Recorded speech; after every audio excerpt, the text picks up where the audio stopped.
Welcome again to the S.E.M podcast. Jack and Zach are back again tonight, and we are joined by our friend Blake Bockholt. Blake, so good to have you. What part It of the is world? What part of the world you calling from? Syracuse, Utah. So northern Utah. Very good. Yes, in my home in northern Utah. Very good.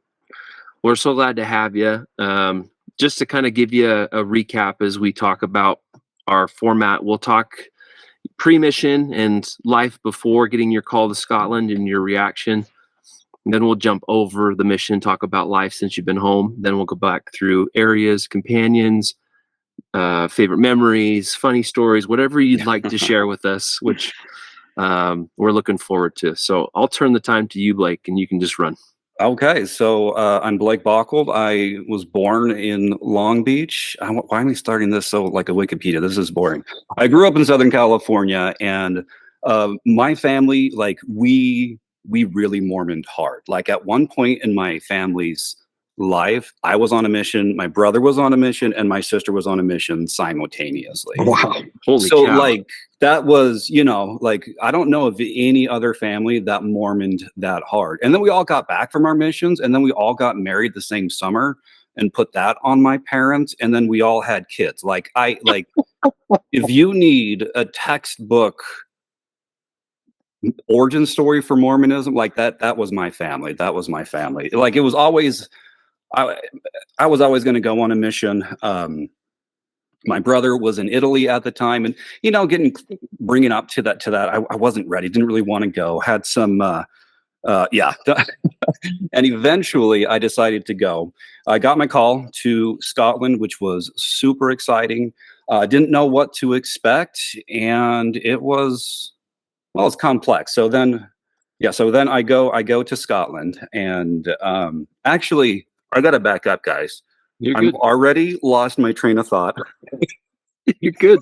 Okay, so I'm super nervous about this for tons of different reasons. Number one is because I'm a completely different person than a lot of you knew 20 years ago. And one of the things that's different is I'm now disabled. I use a wheelchair. I'm no longer working. Life has changed, and I am no longer a member of the Church of Jesus Christ of Latter-day Saints. So, like, there's a lot going on. And one of the things that I'm really like, my therapist says I got to stop telling people that I'm high. Like right now, I am high on THC. The only way that I can like participate, like I'm in so much chronic pain it's chronic pain sucks, and THC and CBD has been the only thing to help me get through the days and to have a lot of my life back. So the last year and a half, I've kind of just like floated through existence, and I have so many weird high stories. Like I don't know if you've ever been high in Costco in a wheelchair and you go and your wife sends you to get a rotisserie chicken. Like Oh no. that's You freaking probably got lost really quick, didn't you? I was like, oh, I will get that rotisserie chicken. Don't you worry. And then as I was going, like everyone's going the opposite way and the hallway's getting bigger and bigger and bigger. And I'm like, what am I doing? Oh, I need a rotisserie chicken. And then I finally, it was an odyssey. So I brought back a Costco rotisserie chicken. And yeah, so I really should tell people that I'm medicated, but there are a few things because I'm using these substances. I lose my train of thought. I also overshare, and I'm also, so I just got to get that out of the way. And I've instructed Jack and Zach, if I ever go off topic, they're going to reel me back in before I overshare and then embarrass myself later. So. Well, tell us a little bit more about your reaction of going to Scotland, and remind us the timeline of when you actually entered the MTC. Oh yeah, it was 2005 to 2007. So I got my mission call, and the person who is now my wife, I was trying to date her at the time, and her parents, and she wouldn't have any of it. So before my mission, I asked her on a date, and we really enjoyed each other. We had a great time, but she was like, "You're going on a mission," and I was like, "Yeah, I know. Like that doesn't matter." And we wrote for a long time. But I remember here's okay. What am I talking? Okay, So here is, I found this. We've been cleaning out a lot of things today, and I found how I wrote my story about how I met my wife. This is like, seriously, we met at youth conference. At youth conference, there's me, there's my wife, and she says, "Oh, you're so cute and strong." And I say, "I know," so classic me. And then we said goodbye. Here is where we say goodbye to each other. I was set apart as a missionary right there, and there she is, and we platonically shook hands, which was really disappointing. And then we said goodbye. And then she wrote me for about a year, and then she stopped. She dated someone else, and then I got home, and then like we were like, "Hey, we should do this marriage thing." We're like, "Yeah, we did," and we had, yeah. So that was kind of, That's amazing. yeah. So So timeline wise, you entered the MTC. If I'm remembering right, was it October? I think it was summer. Was it summer? Yeah, it was. I think it was summer because I got home in the summer. So Okay, then. well, it was like I did the Edinburgh tattoo, the military tattoo. That was like in my first transfer. So I don't know what season that was, but that was Yeah, like something that I would don't be forget. that would be late summer. Yeah, so late. August is Yeah. what I have on my notes based upon Yes, your list yes. of your huge MTC group that came in. It was a big group. Yeah, we got to the MTC. That was I was hoping for the Provo MTC experience, and the Chorley. Where was it again? Where? Yeah, you're right, Chorley. Chorley? Mhm. Okay, yeah, the London MTC. It was different than what my sister experienced, what all of my friends and other family, and it was kind of cool, but it was also really really weird.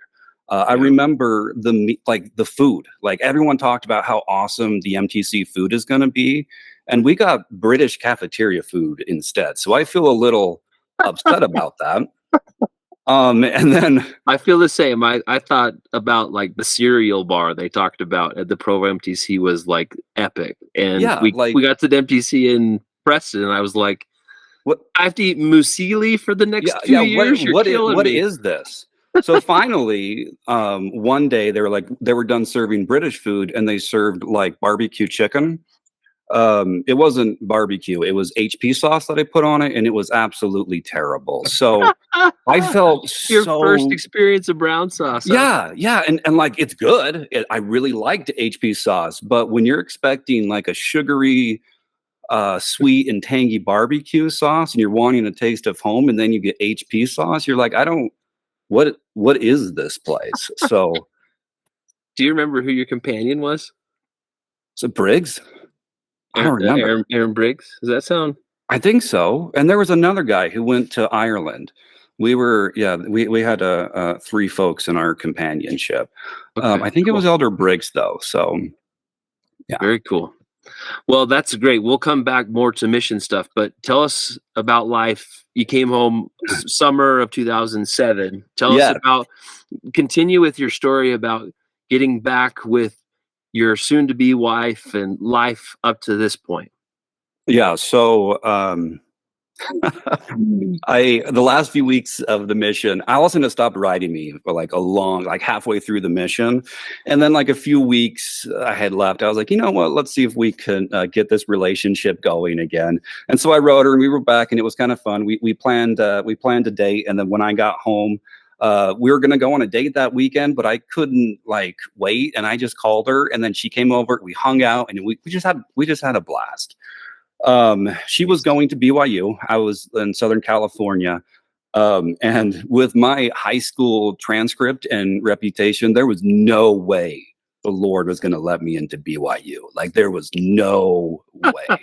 So I applied to try to get to BYU with Allison, and that was a big fat rejection. They laughed at me. So I convinced Allison to go to BYU Idaho with me. And I don't know how her parents ever let her do that. Like she wanted to go to BYU. That was her dream. She's always wanted to go. And this guy gets home from a mission, didn't like do anything in high school, and now it takes her away from her dream college. Like I don't know how my in-laws allowed me into their family, but they did, and it was really cool. That's awesome. How many kids do you guys have? We have three. We have three right now, and I think I have a 14-year-old, like of like my group that I really like did a lot of the mission with. I think I might have some of the older children. Like my oldest is 14. He's turning 15 this week. I have a 12-year-old, and then I have a 9-year-old. So yes, Okay. it's been busy. Yeah, I'm sure. Keep Um, busy. yeah, I graduated BYU with 2 kids. I was a high school English teacher. Moved over to another campus, and I absolutely loved my job. It's so good. Ah, and spent 10 years in public education, and man, I loved it. I love and um, I can't do that anymore. I'm on full term or long term disability, which it's hard. I'm in a wheelchair right now, and it's been tough. It has been tough. So I made some massive changes in the last several months. I'm doing so much better, and life is really good and very different than what I ever expected, but really, really, really beautiful. Um, yeah, I but love it's that. also really complex and hard too. So Yeah. yeah, Just briefly, I know that you and I have talked about it offline, but share with us how you became wheelchair bound, and just tell us a little bit about that. You don't have to deep dive, yeah, but share yeah, a little yeah. bit about it. So do you guys remember 2020 and just how overly that whole thing was? Like it sucked. It changed everybody. Everybody lost something with the pandemic. Yeah. I was teaching, and I got COVID in January of 2022, and the initial sickness was pretty simple, like not really bad. And then about 4 or 5 weeks later, I started having really difficult symptoms that we didn't know what they were and how to manage them. And sheesh. Um, yeah. So now, so it's long COVID, but like long COVID is kind of a bit of a misnomer. I have MECFS, which is a debilitating energy disease, but it's like complex. It has to do with my nervous system, and just all the systems of my body are just they don't work like they used to anymore. So yeah, that's and I used to I was doing ultra marathons, I was doing canyoneering, I was so active, so like in 2021, I think I ran a half marathon every weekend for like 30 weeks, like in 2021. Like we just Gosh. Smokes. yeah, I it's just too much. Um Yeah, so I think the easiest way to explain it's like if every body has a battery, that's their energy. My battery doesn't hold a charge anymore, and the charger's broken, so I just don't have a lot. So actually, one of the things I'm worried about, I got to be in bed like 10:30 latest. So I might I might start fading. I might not make it to the end of this because this is a little bit late. We'll get you in Um, bed by on time, Blake. You yeah, you don't have to worry about that. yeah. So Well, thank you yeah, for sharing that's that. I don't that's a I hate that story. That's a I'll tell it some other time, but I genuinely hate that story. So Oh, well, mission, I appreciate you sharing that. Honestly, that's not an easy thing to share, yeah, but I I respect you a great deal because as we've been conversing offline, it's just been amazing to see how your journey has continued despite your challenges. So know that I'm always thinking about you, and know that you're on my mind. You run through my mind far too often, Blake, just because you know how much I love you. So, well, like you said, get back to the mission. Talk more about the MTC if you'd like, or we can jump straight to Edinburgh and the yeah, start of the mission. yeah. So my first area, I don't think I have any other stories other than HP sauce. I was disappointed in that, but then I liked it. My first area was Alloa with Elder Bird, Sean Bird. He was such a fun, Yeah. quirky, happy guy. He was just a joy to be around, and it was a privilege to spend. I think it was like 3 months in Alloa with Sean. He was just so cool, and I really really liked him. Um, I will tell you a few. So I've got a few Iowa stories, and then later it was Elder Ford who came in there, and I've got to be careful with those stories. There's some weird things that happened there. So Elder Bird, I don't know why we like my very first Sunday there. We knocked on doors all day, like knock on doors before church, and then we go to church. And I was like, oh, that was great. Now we go home and have like missionary dinner, right? And he's like, no, we don't have a dinner appointment tonight. We don't have any appointments tonight, and we're gonna knock the rest of the night. And I was like, well, then what about the day of rest? Like he's like, that doesn't apply to missionaries. I'm like, we had this same discussion just the other day on a podcast. I know. I'm like, it's so true. It's one of those things that just it hits you like a freight train on a Sunday. Yeah. Oh man, that was a great church meeting. Let's go have a nap. Let's go eat some food. No, we're gonna knock doors until 10 o'clock. Where are we going for dinner? All right. So like Sean was just fun to serve around. I'll tell you. He had this idea. I think we were just sick of like knocking doors on Sundays. So we found any reason to not knock on. We'd knocked a lot of doors, but we like looked for reasons not to do that. And so we started attending other churches on Sunday and their Sunday services. And now I look back at that as like such a douchebag move. Like we've got these Mormon missionaries like wasting time, but really like they're going to other churches and being like, hey, you should join our church instead. Like if that's why you'd have pastors that would despise us showing up. They'd be like, I know. But this was a really progressive church, and I didn't realize that. Like there was a female preacher. She gave a wonderful sermon. I actually like what I would call the spirit. I felt that in that church, and that like messed with my mind for a long time. But it was so fun. And then everyone was so happy to be there, and it was different. They also had coffee, but I did not partake of the coffee. It was generously offered to like, what? No, it was Scotland. It was probably tea. I was like, that, not that either. So I don't know what it was, but one of the ministers had like an object lesson, and it was the weirdest object lesson I've ever seen. She removed hair professionally, so she brought in her equipment and somehow tied. It was like, does anybody want to get their chest waxed for Jesus? And I was like, I saw pictures of this. You did? I did. You did, Jack? Oh yeah. I need them because I don't have any. And there was not a hair on Sean's chest. There was like nothing, but he raised his hand and he said, my companion right here. And now everyone's looking at this, and I feel this weird pressure to take my shirt off in a chapel. And I did it, and I lied down, and this. You did not. I did. Oh my God. And she waxed my chest.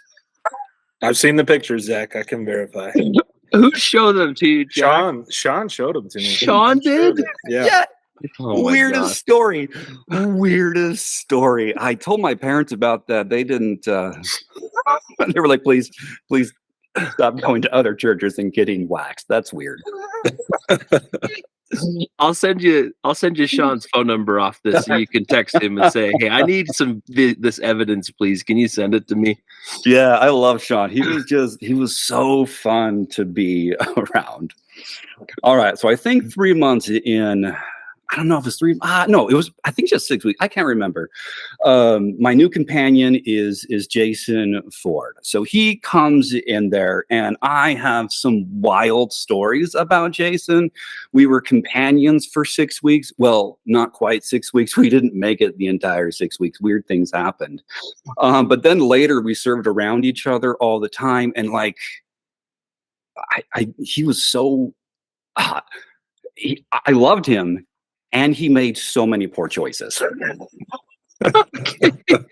Jason, I'm sorry. Sorry, that is the THC. But I'm not going to tell those ones, because like what went down, and I hate what happened there, and it put me in a really bad spot for a long time, and I had a really like bitter taste in my mouth, and I became really jaded as a missionary very, very quickly. And then I went up to like Elgin, where if you have mental health issues like depression, the cure for that is no sunlight in the highlands. Like,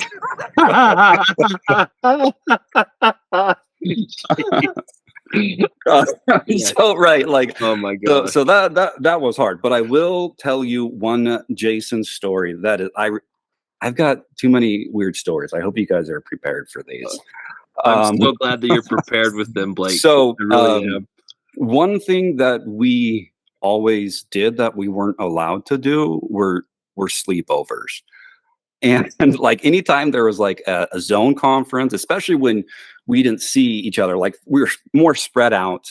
I remember like when we just had any excuse to hang out, like, oh, district meeting tomorrow, we got to sleep over the night before, even though there was tons of time to travel in the morning. But priorities. And we just wanted to hang out with each other. And I remember so many good times just laughing with friends from all over the world in apartments, and just I like those were some of my favorite moments as missionaries, just hanging out, talking about life, about each other.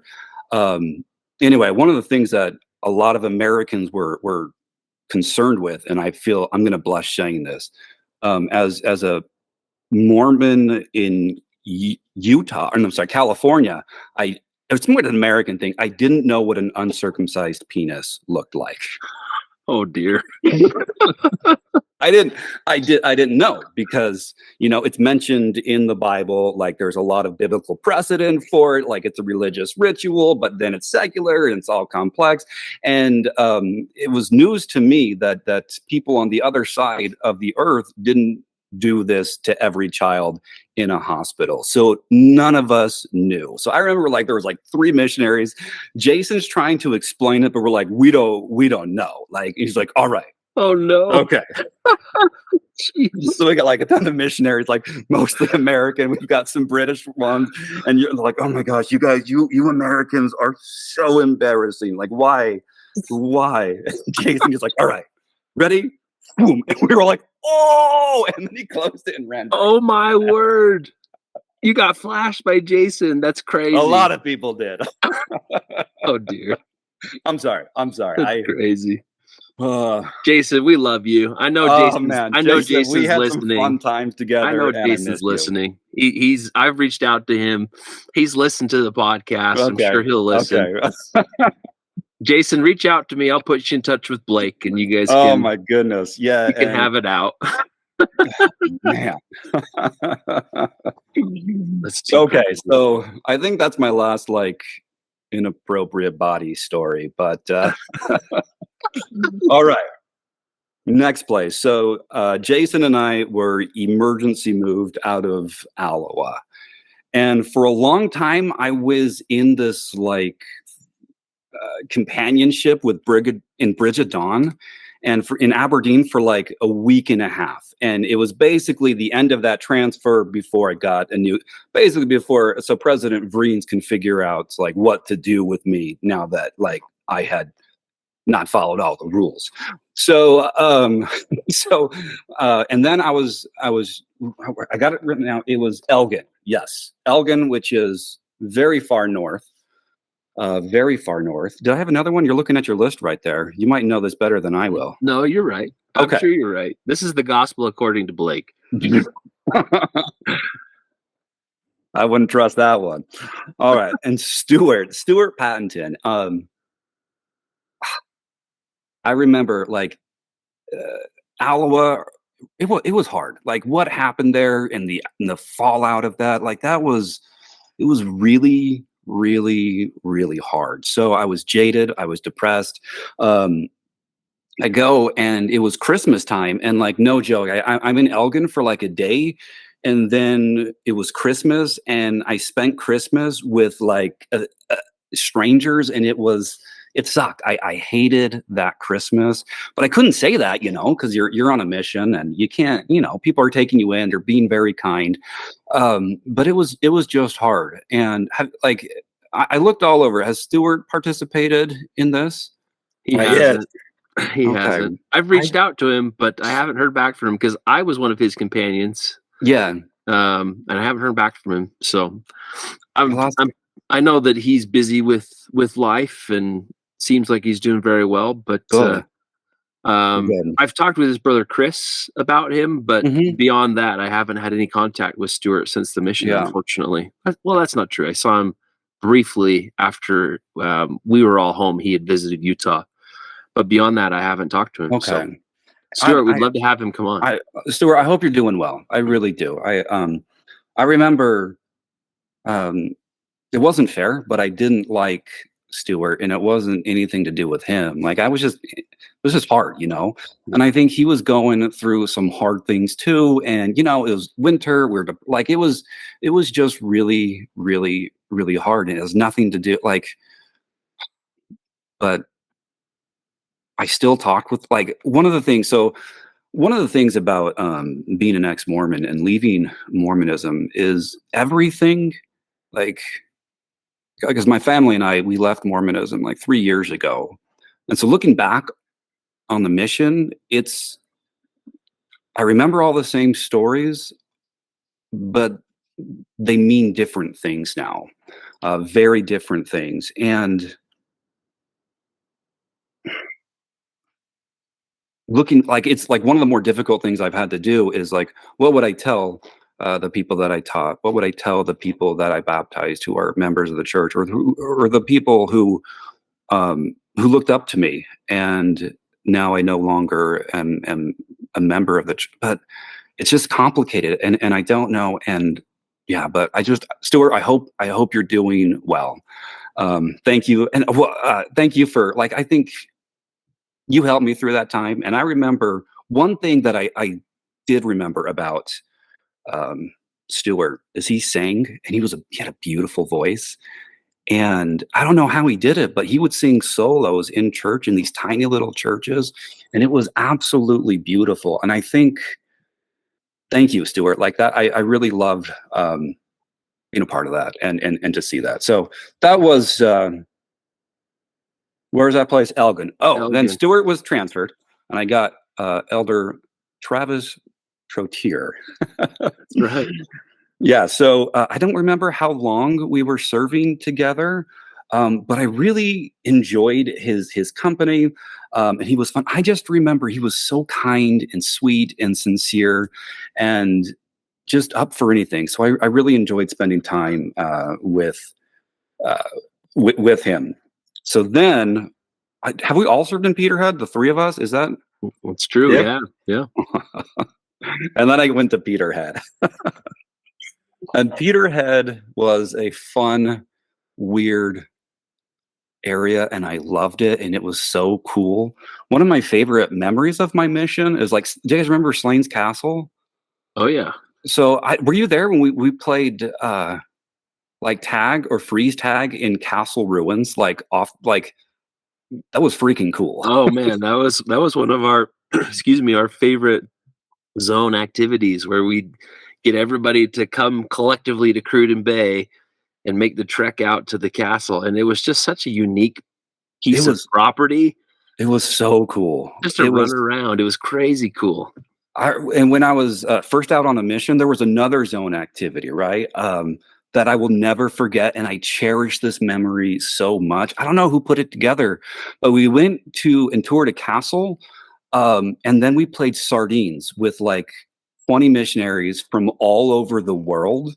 And then the companionship rule went out the window, because here's a castle and 20 young people having fun. And it was absolutely a joy.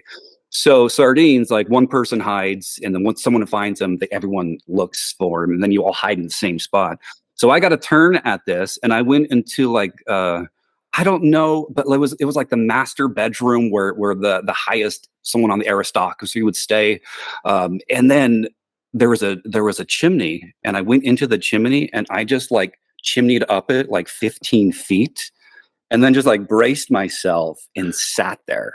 And no joke, I watched like 5 missionaries come in there. I can't find him. I can't find him. They would stick their heads up the chimney and look, and then they'd run out. And then another person would do it. They couldn't find me for like 20. They were starting to get concerned. I think it was Loganberg. Yeah, it was Loganberg. Yes. Oh my And gosh, of he had looked course. up there multiple times, but this time I think he like saw me, and I was like, at this point, like I was trying to make a little bit more noise, and he's like, "Is that?" And he jumps up and he's like, "Is that?" And now we have like 20 mission, or like it was about 10. We all just like crammed into this. That was a cool memory, and into this chimney in Scotland. Like that was freaking cool. Is that the chimney story when Lizzie Kenney got stuck? Gotta be. Did she get stuck? Yeah, and Yep. Salvo Aurelio used his Italian small frame to lift her to safety. I mean, unless there's a second time that you guys played sardines No, in I a think castle in a by, chimney. by the time, because I was the first one up there, and there were like at least 10 young adult bodies in this structure. So like I'm up high, like I didn't see what was happening down at the bottom. I'm pretty sure it was, because I remember all of those names there, but I like by the time like they was just so there were like 12 bodies between me and everyone else. Yeah, it has to be the same story. I think There's that no must way have been that the same. repeated itself Yeah. twice. No, like that was, oh man, like yeah, Crazy. playing sardines with 20 young people from around the world in a castle in Scotland, like I will cherish that memory. Yeah, that's yeah, love Peter had okay. So I don't know what the mission president was doing, but like whenever he paired me with somebody, he was like, "All right, we're looking for someone really athletic to make Mr. Bockholt or Elder Bockholt feel really bad about himself." And that was James. Like he was so good at basketball, so good. Like I didn't do sports in high school. I did. Well, I ran track, so like I was good at like running straight and turning left. But like if it involved a ball or like other people and coordinate, I couldn't do it. So I think his high school team won state. Like he was really, really good. So one time he wanted to play basketball, and he found like this place where they're playing basketball at the church. I think it was the church was the same school where we went to church there. at the Midlaw Academy. Yeah, at the Midlaw Academy. And people gathered on some night to play basketball, but basketball wasn't a big sport there. But like these two Americans come in and they want to play, and like immediately like, oh wow, two Americans, they know how to play basketball. And like James would just grab it and just like everything every time he touched it, he put it in the net. And then the team that got me, they're like, "Oh, we have another American," and they were just so disappointed in me. And I'm sorry. I was like, "I'm sorry. I just." Jack and I actually played at the Midlaw Academy a couple times. I mean, that's probably where he it found was out about it. basketball. That was what I thought. It wasn't anything incredible, but it was basketball. Oh no, but I was still the worst player on that court that night. And I doubt that very much. And then because we always played football too, like so many P days were spent just like getting tons of people together and playing soccer or football, and I hated it. I sucked at it every time, and I was like, I don't know how to do those. I'll try, but can we go play tag in a castle? I'm better at that. So yeah, that was so James McCabe. Oh, and like he and I like we loved American food. Like we would make cheese crisps almost every single night. We take tortillas. We get like butter on the outside of them, and we get refried beans, which were really hard to find in Scotland, and then cheddar cheese. And then our parents would send like all the hot sauces that we loved from back home, and they would send it to us. And we were like, every night, we're like cheese crisps, cheese. And that's what we did. That's amazing. That's awesome. And the Prestons, and I don't know why James thought of this, but he's like, you know what? We need to share this with more people. So we offered to make the Prestons dinner, their entire family. So we brought in like tons of tortillas. Like, we got everything. Like, don't you need like help with the groceries? You don't have very much money. We're like, we're good. We've got everything. So we bring a block of cheddar cheese, tons of tortillas, butter, hot sauce, and we just made these cheese crisps for everybody. And then by the end, like we took a long time to make all of those fancy quesadillas. And then they were like, "So that's it." We're like, "Yeah, you're not eating anything else?" Like, "No, this is it. Where's the meat? We don't Where, like, vegetables? Like, no. It's just all processed. Like, yeah. So we, Welcome to a slice of America. yeah. And they were like, this is horrible. And we're like, if you really try, it's fun. But That's so good. That's fantastic. okay. And then, oh no, this one's hard.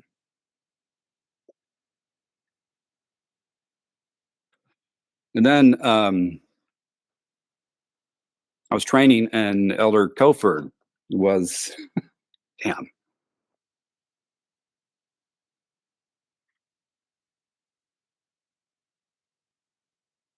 Miss you, Quinn.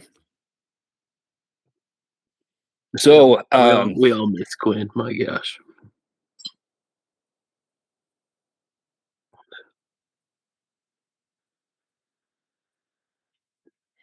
sorry. That's the weed.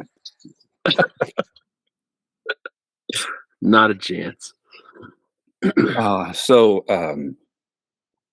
So excited to train, and drove.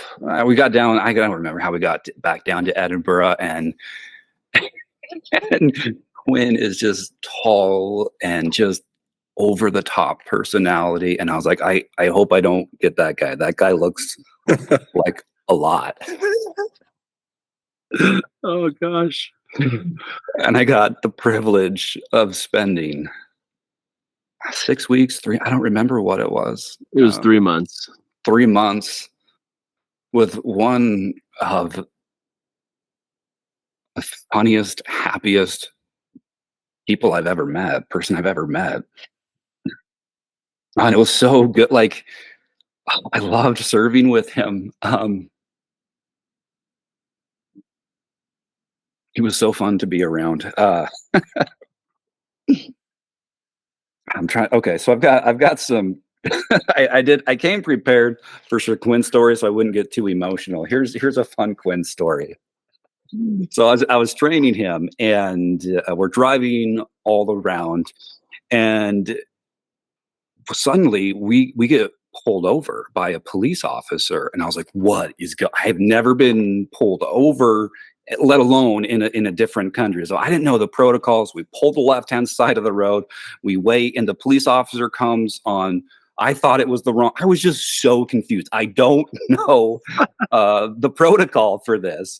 And then Quinn rolls down the window, and this guy with a very thick Scottish accent mumbled something very loudly, and I was like, I don't know what he said. And then we figured it out. Quinn wasn't wearing his seatbelt.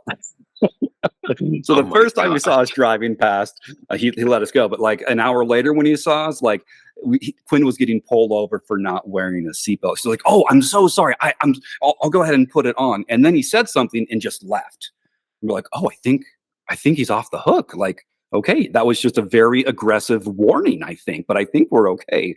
And then he walks back up, and he like pounds on the window and says, like, get into the back of the.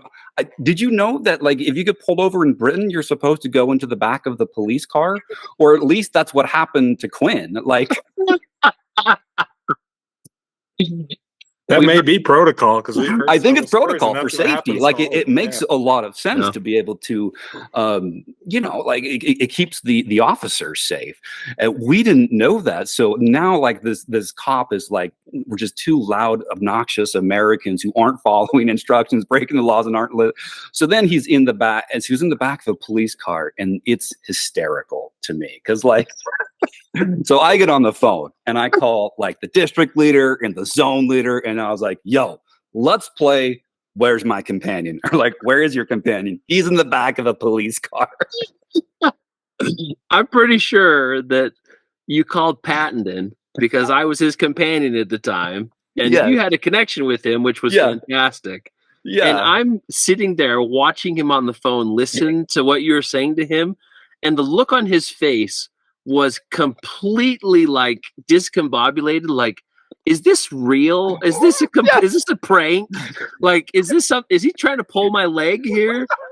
I remember that phone call now that you mentioned it, because it was just, and I'm looking at Stuart going, who is this? Who are you talking to? What is going on? And he got off the phone. He goes, it was Elder Bockholt. He said Coford's in the back of a police car, and I'm going, what? Like what? Because again, in my mind, in America, Americans go in the back of the police car when they're being detained. Yes. Completely different scenario. I mean, if you're in the back of a police car, your rights were already read to you. Like, yes, exactly. And that was a fun story, and I loved telling that story. All right, so and then I have another question for you. Yeah. So there was a phrase that Quinn used over and over and over and over again that I don't know where he learned it. Do you remember? Was it okay, Elder? No, how often he said the phrase "you bandit"? When I was at his funeral service, they shared so many Quinn-isms with everybody, and there were just dozens. Like, he just had a knack for, like, he would, wherever he walked, wherever he went, he just became the life of the party and drew everyone in, and he was so fun. And it was his antics and the weird things he said and how he said them and how he danced, and oh man, he was just I loved serving with Quinn. It was a privilege to spend time with Quinn in Peterhead. So. Yeah. He said that "you bandit" phrase so much that I took it home. I hear it now.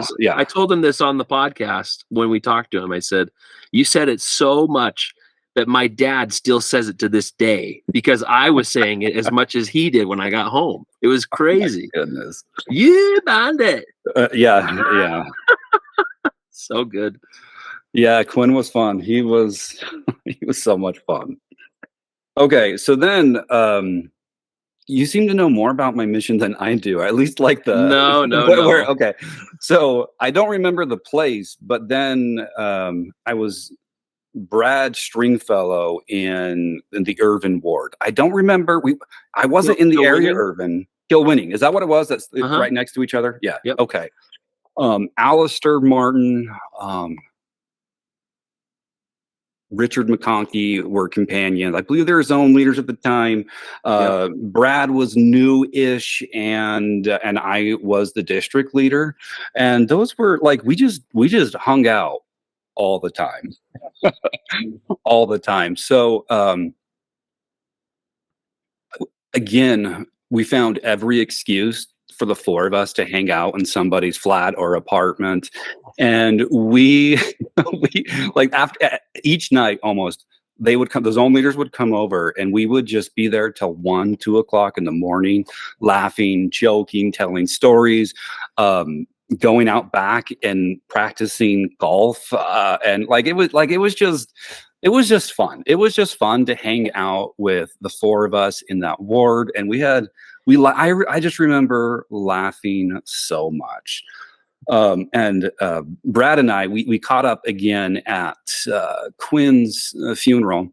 After the service, we went out to lunch and we hung out for a long time. And man, I loved serving with Brad. He was so much, he was just a joy wherever he went.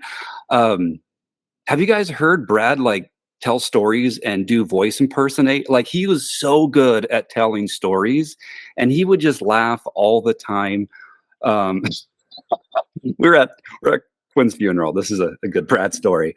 And we're in the back. There was Demeron Ashton, Jeremiah Johnson.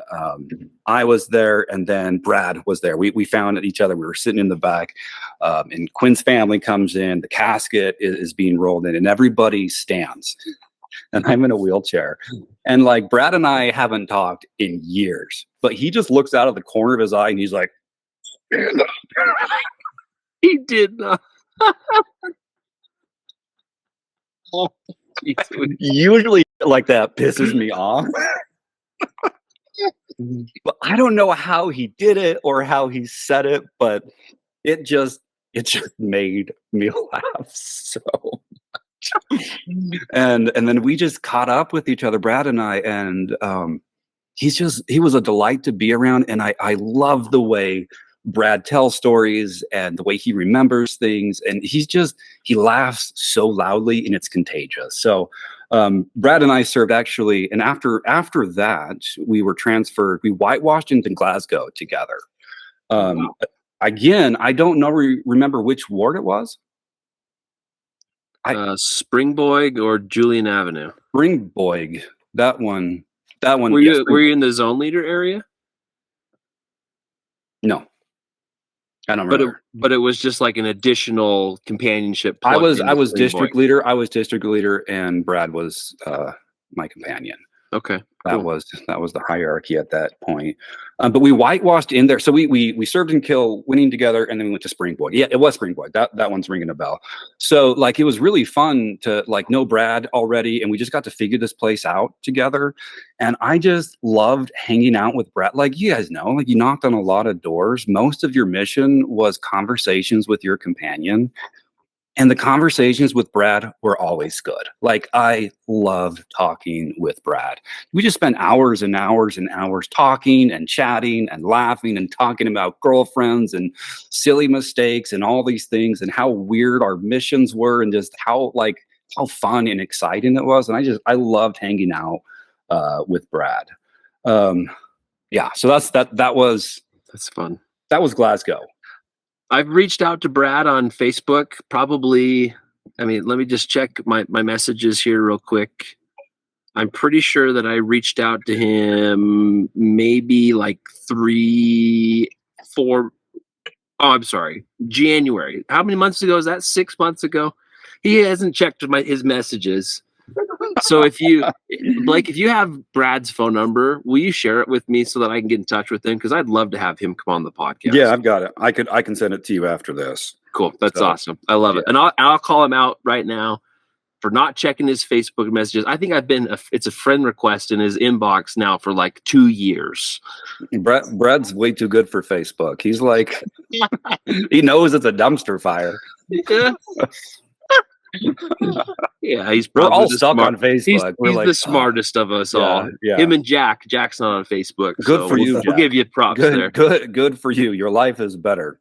You know what? You should get a Facebook account for the 2024 presidential election. I think you'll love it. Jeez, that's fantastic. All right, where'd you go after Springboig? Okay, so I'm pulling out. Okay, so I was in the same. And then I trained Elder Johnson in Springboig. That's Jeremiah? what it was. Yeah, I trained Jeremiah, which is like super cool because he was from Huntsville, and Huntsville's not that far. I'm after Quinn's service, I was like, I wanted to make it a point to get a hold of Jeremiah and go out to lunch with him sometime. So I'm going to put that on my to-do list. Hang out with Jeremiah. He. Again, really good at basketball, and then Blake. It was a repeat? Yeah. Except Jeremiah could dunk. Yeah, he played college ball. I know. He was legit. He's really good. He's really good. And then I was just like, hi. He needs no introduction. And like I remember our first I think we went to Glasgow I don't know, one of those big things where all the missionary, what are the zone conferences, and then like he was just immediately front and center, like dunking on everybody, and everyone was like cheering him on, and I was like, in his suit, yeah. That's amazing. He's just, yeah, he was awesome. He was absolutely awesome, and I loved training. Oh my goodness. Yeah. And when I was like hanging out in Elgin and Peterhead and where was that one? Irvin. We didn't follow the rules very much. Like we were like just hanging out all the time. Like there's reasons why missionaries aren't allowed to hang out like after they make stupid choices. So like I was like, I don't like all of this. I'm pretending to be good, but really like we should hang out like it. So I remember always just trying not to break the rules in front of him. And I got so upset when everyone called me out. They're like, dude, this guy doesn't follow the rules. Like, he doesn't even know that. That's amazing. So I forgot this story. I went back and I watched Jeremiah's. Do you remember the first time he knocked on a door and I let him take it? Oh man, that conversation was Okay. so long ago. Okay. Please remind us. Okay. So it was our first day knocking doors. We're in Glasgow. I don't know, they were like fourth or fifth floor. And we get to the top. It's the last one there. We knock on the door, and a young woman opens it up, and she's got like a robe. And nothing was exposed, but there were a lot of people not wearing a lot of clothes in that apartment. And then we're like, bleh, have a good night. So good. Like if it were in 2024, there'd be pineapples upside down and we would have known what it was. But Oh dear. I was like, there were a lot of people there. That looked wild. Oh man. Yeah, so that was Jeremiah's first experience tracting. That was fun. Yeah, and anything after that? No, I just loved hanging out with Jeremiah. He's so fun. And then the last 6 months of my mission, I spent as a zone leader in Edinburgh with Ren Hardy. Like it was a blast. Hardcore Hardy, baby. Oh my goodness. My first introduction to Ren. It was he was down for a zone conference from Shetland, and I don't know. I think I was training Jeremiah, so I don't know what it was, but like he was down, and it was after all of the meetings, and he was on the stage of the cultural hall, and he had a microphone, and he was telling hysterical stories, and everybody had just like what, and they were delighted by he was so good at telling stories. Like they were wild stories, and they were wildly offensive stories, but he was good at telling them.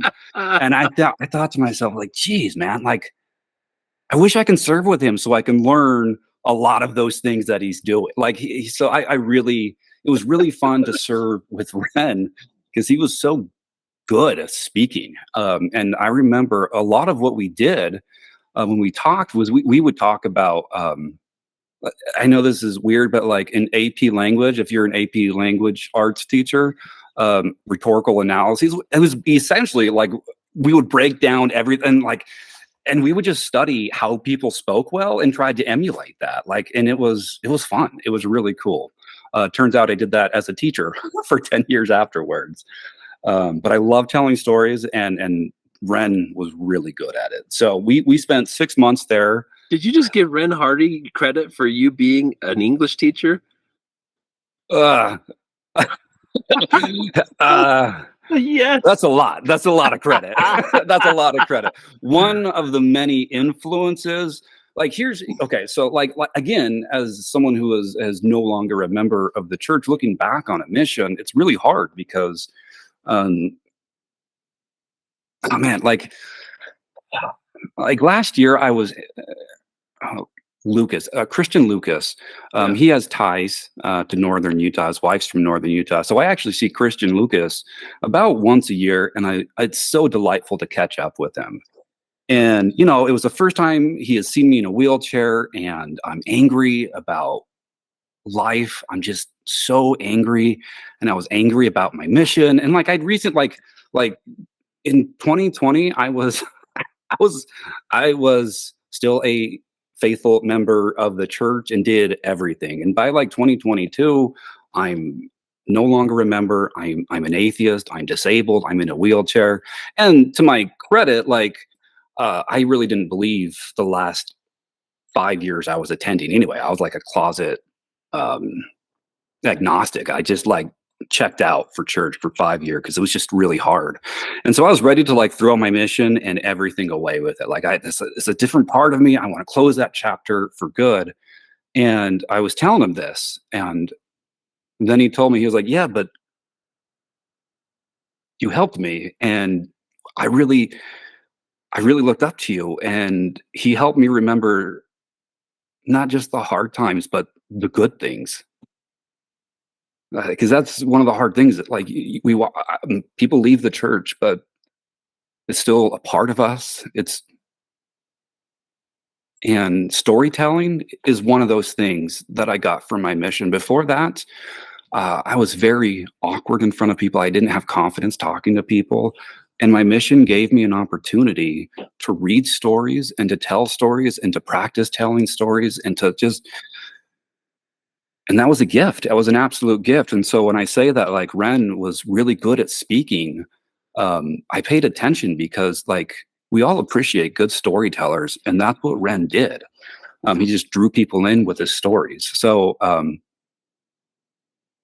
that's one of the things I keep. Like, I still value telling stories and listening to stories. So It's cool. Very Yeah. well said. And I agree with you that, you know, in our conversation with Ren, it was a while ago, but it was like I was sitting in front of the best storyteller in the world, because the reason he has that hardcore Hardy nickname is because his stories are usually based on stuff that he's done. Like he's just crazy. Like he's got that tick that just he wants the crazy so that he can tell the story later. You know what I mean? Yeah, and he was good at it. Like, He's so very good at it. so like hanging out with him, it was really fun. It was really fun. Oh man, my time in Edinburgh, like, this is like, and as much as I love my mission and everything, the last 6 months, I didn't like who I was. I did not like who I became. Um, I was arrogant. I was needlessly mean. I mean, I bought into, I think it was called Hammer Time. And you know, like, life's hard. Life is really hard. Serving a mission is hard. Leaving Mormonism is hard. Becoming disabled is hard. Jobs, marriage is hard. Divorce is hard. Like, life is freaking hard. And I made it harder for people. And I'm like, there are moments in my mission where I wish I can go back and just do differently. And there's like two moments that I don't want to talk about, but like, why did I say that to him? That was so mean. It was so, like, and it was, and I justified it because we were, you know, doing it for the Lord. Like, I no longer believe in God, but saying mean, cruel things and pressuring people to do things, I think that's like taking God's name in vain. Like, I just, it, so Having done this for a couple of years now, Blake, I know a lot of people are going to appreciate what you just said. Like, that's going to mean a lot to people. Amen to that. Like, So it's amazing like what you said just a moment ago of how there were parts of your mission that made you hate your mission. There were some missionaries that had that feeling for the last 10, 15 years that are now starting to recognize what you just said about remembering the good parts, because of our conversations that we're having on here. And so we've called this group therapy in some instances as well, because it's an opportunity for us to look back and realize that we were all kids. I mean, we were teenagers and 20-year-olds trying to figure out how to be adults in a foreign country, and, you know, trying to be examples to an entire body of Christians. And we may not even have known how to do that ourselves, right? yeah. So I just want you to know what Jack said is completely true. That's a big step for you, and I'm proud of you for sharing that. So thanks, Blake. I mean, like, I don't regret serving a mission, but I regret some of the things I said and did in the name of God. Um,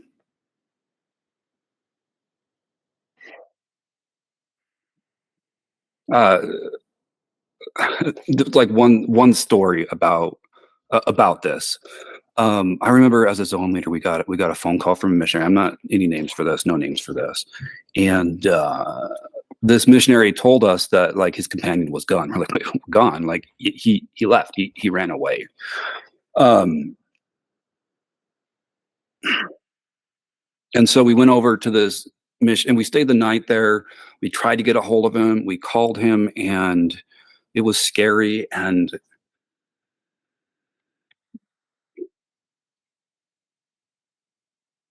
we talked about the missionary while he was gone, and we didn't say kind things about him.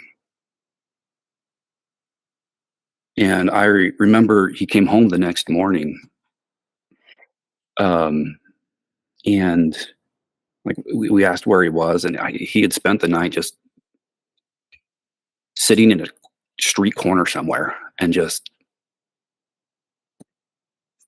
thought about life. I don't know what was going through his head, but um, if you are supposed to be somewhere and you leave and you don't tell anybody and you spend the entire night alone sleeping on the streets thinking about life, that's hard. That is really, really hard. And if I know we can't do this, but if I can go back, I wish I could like look for him and not just stay in the apartment joking about him and his mental health. That was so cruel. Should have looked for him. And if I found him, I wish I could go and just, I'm so glad you're safe. Do you mind if I can just sit with you? And I just sit with him. Like life's hard. We don't. So yeah. Yeah. To talk about my mission, especially the last part, it's really hard. Here's one more thing I'll share about it. Later in life, when I got home about 5 years ago, my sister, I love her so much. She's one of the best people I know. Um, she was on a mission in New York City while I was on a mission in Scotland. She came out as queer, and she's married to her husband, and they have 4 children, and they have a beautiful relationship. But it's hard and it's tender. Um, and I ask, I'm haunted by the idea of my sister serving under me in Edinburgh. Like I would have been the villain of that story, and rightfully so. Like I did. I've got so many versions of myself, and I've changed so much. But the last 6 months of my mission, I think life hadn't life hadn't hurt me yet. It hadn't punched me in the face yet. But anyway, I don't know what I'm saying anymore. But The one thing that I'm recognizing right now, Blake, despite everything that you are today, you still have that same incredibly large heart that I knew you had when I was in Aberdeen and you were in Peterhead. And you love hard. And when you get involved in something, you go balls to the wall because that's who you are. And I have always appreciated that about you. And I know that you said it plenty of times, but you're right. Life is hard. And in a world where everyone around us can choose how to react to certain circumstances, it's our opportunity to just be kind. And that was a lesson that you learned running around the streets of Edinburgh, irregardless of how you look back on that time in your life. yeah, That you have the choice to be the person that's kind to the person who's downtrodden and just needs someone to put their arm around them and say, "Hey, I'm here with you." yeah.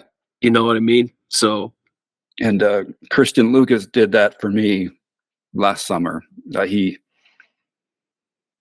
It's been hard thinking about like what I'm going to say. Like there's some hard things I had to think about, and um, but I also remember so many good people, and I think I, again, one of the things that I do still care about. I love having conversations with people, talking with them, and being a missionary, I was able to talk with people and just learn so much. It's a part of me, and I don't regret my mission. It's who I am today still. So thank you, Christian, for helping me That's amazing. reconcile that self with this self. So anyway, I love that. Thank you for sharing that. yeah. All right. Any other Ren Hardy stories? Come on, there's got to be a few of those.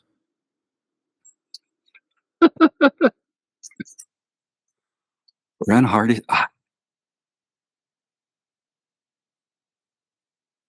You can't, I don't have anything off the top of my head. You're good. That's right, Blake. He helped me pick out a cologne one time. Oh yeah. Okay. Ren knew how to enjoy the finer things in life. I didn't. So towards the end, I'm like, hey, I need to up my game. And he's like, yeah, you got a lot to up, buddy. Like it's so Ren helped me pick out my first bottle of cologne.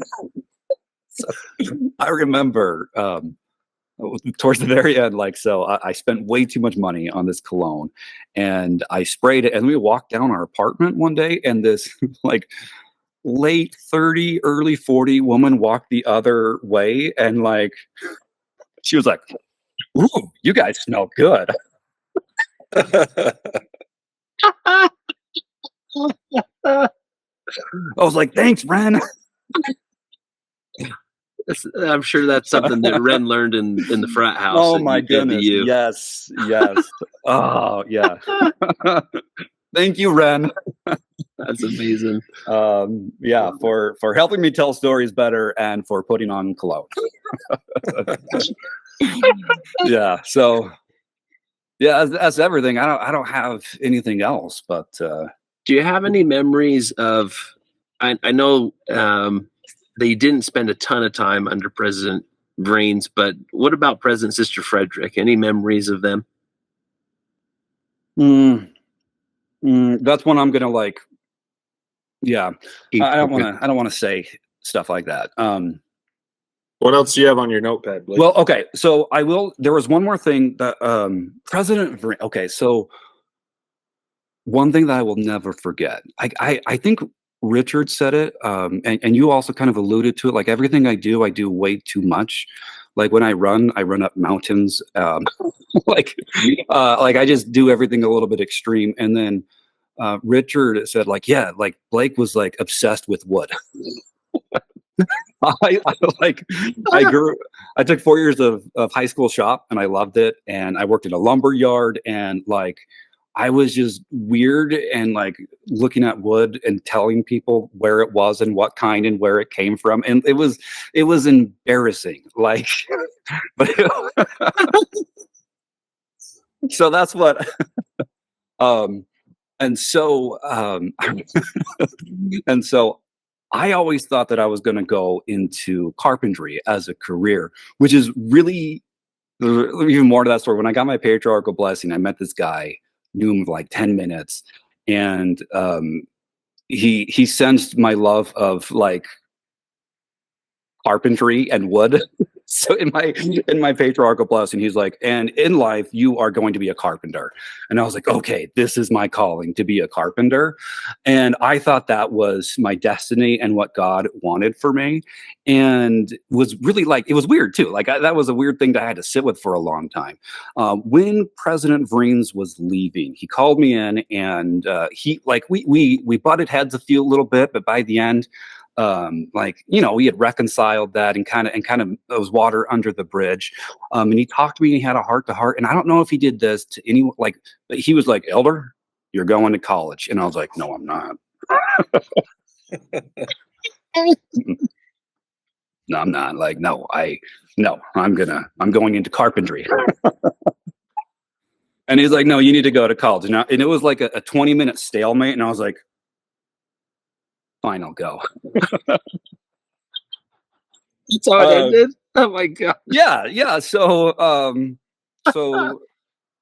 yeah, he did that for me, you know, and I think we were the generation that like everyone was like, go to college, and everyone did, and then we find out there's not jobs for us. But that put me on a different path in life, and I'm grateful he said that, and I'm grateful I did that. So yeah, thank you, President Freens, for telling me to go to college when I didn't want to go to college. And you can still be a carpenter in your spare time, right? No. No. No. My body's way too weak. There's no way I could do that. So fair. Yeah, but yeah. So yeah. I don't know what to say now. What do we do at the Is end? there any particular people? I know, looking at your companions, I've talked to a little over half of them. I mean, Brad Stringfellow. Yeah. I have been in touch with Sean and with Jason. They both have said not yet. Hopefully it's not yet, but they've said they're not ready to come on, and that's fine. But it's not to say I'm not going to keep asking. Yeah. And Stuart, again, he's one of my passion projects, having been one of my companions towards the end of my mission. But Yeah. is there any of your other favorite people from the mission that you'd love to hear from that haven't been on? And it doesn't have to be a laundry list. No, one or two people. I looked over the list, and I hope everyone's well. That's like I would love to hear that they're doing well. Does that make sense? I love that. Whatever they're doing, I hope they're happy, and I hope their life is good to them. So, but no, I don't have any names. But like we've all the names are on there. Well, you named some people, and that was good. Good people that brought good memories to you. Well, Blake, thank you for making the time to come on and share this, share your experiences with us. It's honestly been an absolute privilege. I'm super excited. It was super excited all day, looking forward to this conversation. Amongst all the other stuff that's going on in life, I was really excited to talk to my friend Blake Bockholt. So thank you for coming on. Thank you for putting this together. It's been cool. Thank you. Oh, Jack and I have said many times, it's truly a pleasure for us because we get a front row seat to the conversation, and then we get to share it with everybody. Yeah. So it's so much fun. It's something that has really become one of our passion projects, and we're looking forward to many more years of conversations like this. So thank you so much. Thank you. It was fun. To end, again, I want to express to you how much we love you. Thank you. You're our brother in Scotland. You, like you said, your mission is part of who you are. It is part of your experience on this earth, and you can't go back and scrub memories from your time running around that country. No. But more than anything, that's what we want you to remember, is that we love you as a brotherhood. There are plenty of others, which I'm sure you were able to see that recently at Quinn's viewing, how much love there is for you from our brothers and sisters in Scotland. All that other stuff, like you said, is under the bridge. It's old news, but more than anything, we love you. So thank you for being our brother. Thank you for this privilege. Thank you. So, all right. Thank you. We'll be in touch. Cheerio, brother. Good night, everyone. Good night. Thanks, Blake.